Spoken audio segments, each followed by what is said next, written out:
기원 후 16세기 중국 명나라 제10대 황제인 정덕제 주호초의 얘기를 해볼게요. 그는 몽골족에 이어 여진족에게 중국 대륙을 내어준 장본인인 명나라 4대 암군 중 한 명입니다.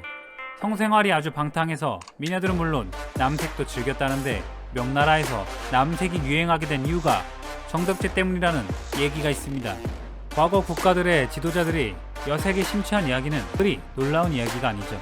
수많은 왕들 중에 유독 정덕제를 다뤘다는 것은 그만큼 기이한 짓을 했기 때문입니다.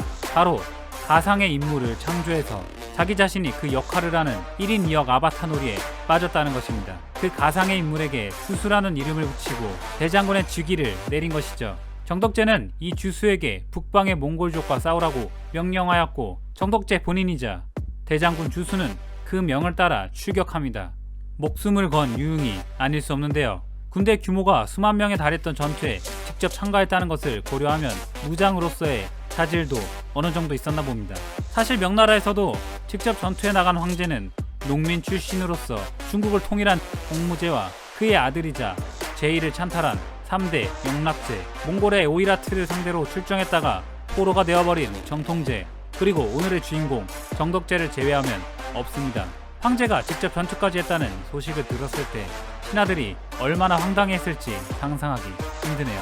다음은 황제 정덕제가 대장군 주수에게 내린 조문입니다. 대장군 주수는 몸소 육사를 이끌고 병경을 조용케 하였으므로 특별히 진국공에 봉하고 매해 쌀 5,000섬을 녹봉으로 주도록 한다. 신하들이 뒷목 잡고 쓰러질 만한 일화가 하나 있는데, 친척 영왕이 반란을 일으키고 투옥되었을 때 자신의 아바타인 주수가 공을 쌓도록 하기 위해 영왕을 풀어주었다가 본인이 다시 잡는 개그쇼를 벌이기도 했다고 하네요. 그가 즐겼던 혼자 놀이의 진수는 궁궐 마당에 시장과 똑같이 꾸며놓고 문무 관리들을 모두 상인 복장으로 분장시키고 역할극을 하였다고 합니다. 자기는 평민으로 분장하여 시장을 돌아다니며 물건을 사는 역을 맡았고요. 만약에 역할에 몰입하지 못하는 신하가 있다면 파직시키거나 벌을 내렸다고 합니다. 명나라를 멸망으로 이끈 4대 암군 중 그의 행각은 그나마 쉴드를 쳐줄 수 있는 정도였습니다. 제가 다루지 않은 수많은 엽기적인 그의 행각에도 불구하고 할 일은 하면서 놀러다녔기 때문입니다. 좋은 군왕의 조건 중 하나는 훌륭한 부하들을 곁에 두고 그들의 말을 경청하는 것인데, 그들의 조언 중에 자리를 보존하라는 것만 빼고 대부분 받아들였다고 합니다. 쓴소리를 한다고 해서 쫓아내거나 처형하지 않았죠. 여자 만나러 다니고 역할극 하느라 싸돌아다니긴 했지만 신하들의 보고는 반드시 처리하고 국가의 중요 사안은 직접 결정했다고 합니다. 또한 국제적인 감각도 지니고 있었는데 당시에 포르투갈의 동양 진출을 활발하게 하기도 하였습니다. 명나라를 멸망으로 몰고 간 최악의 황제 4인의 재위 기간의 합은 117년인데 명나라 존속 기간의 절반가량을 차지합니다. 명나라의 후반기는 거의 이들의 시대라고 할 수 있는데, 그나마 이들에 앞선 홍무제에서 선덕제로 이어지는 명군들이 명나라를 강국으로 키워놨었기에 그나마 버틴 셈입니다. 그들이 차곡차곡 저금해둔 적금을 그들 이후의 4인의 암군이 다 까먹은 셈인데, 국가체제를 미리 잘 짜놓은 덕분에 초막장인 황제들을 끌어안고도 100년 이상 버티는 것이 가능했다는 거죠. 나머지 3명의 암군과 비교해서 명나라에 끼친 해악의 크기나 재임 기간의 길이를 따져보아도 정덕제의 비중은 매우 미미했습니다. 정덕제의 재위기간은 16년인데 반해 암군 4명 중에서도 가정제와 만력제의 재위기간은 각각 46년과 48년이었습니다. 게다가 그들의 막장을 달리던 짓거리와 비교해서 정덕제의 행각들은 폭군보다도 귀여운 청년 정도였다는 것인데, 잘못이 있다면 이 유쾌한 친구의 직업이 황제였다는 것이죠.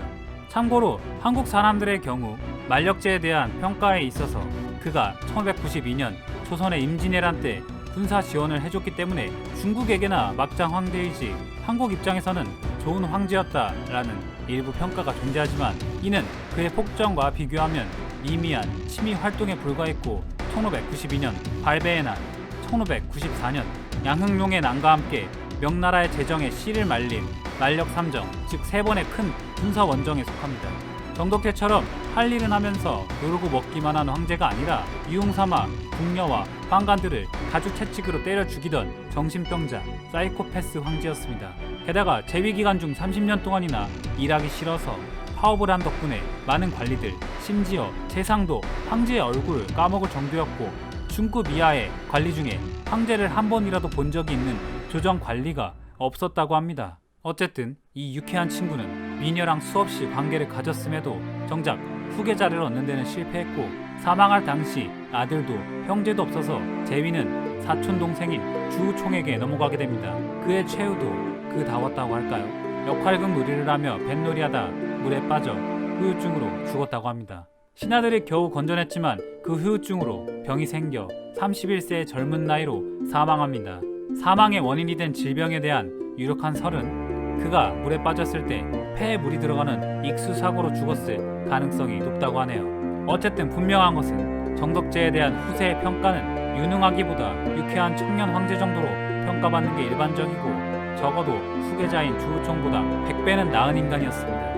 하지만 그의 죽음은 명나라 멸망의 서막을 알리는 신호탄이었으니 그의 가장 큰 잘못이라고 하면 후세를 남기지 않고 실컷 놀다가 4대 앙군 중 넘버 2인 주우총 가정제에게 제위를 넘겨버리고 만 것이라고 할 수 있겠네요.